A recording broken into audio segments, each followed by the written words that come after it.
No Kristel, täna siis selle prooviga või selle salvestusega läks nii, et su hääl oli ära, et kus sa siis selle külmetuse said, kas salli ikka kannad? Kannan kogu aeg salli, emme enda salli, mis ma talt kunagi pätsasin ja siis ta lihtsalt leppis sellega, et see on nüüd minu oma. Aga ma ei tea, ma pean vist mingile vaimsele retkele minema, aga ma andsin endast parima. I did very, very good this year and tried to give my best and it was all good times until läks. No, me tihti ei näe sind endast väljas, et sa täna tegelikult korraks olid, aga samas kogusid ennast hästi ruttu. Ütle, kuidas sa plaanid siis ennast ravida või kuidagi oma selle mojo tagasi saada?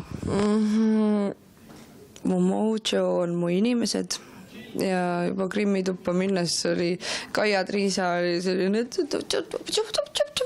ja ühesõnaga Kersti ja kõik olid nagu, kõik on head inimesed. Mu endal Anett ja Kristiina ja Kaia ja Ago ja Joss ja Hugo ja kõik ja Mari-Liis ja kõik on mu nunnud ja nad hoiavad mul kätte.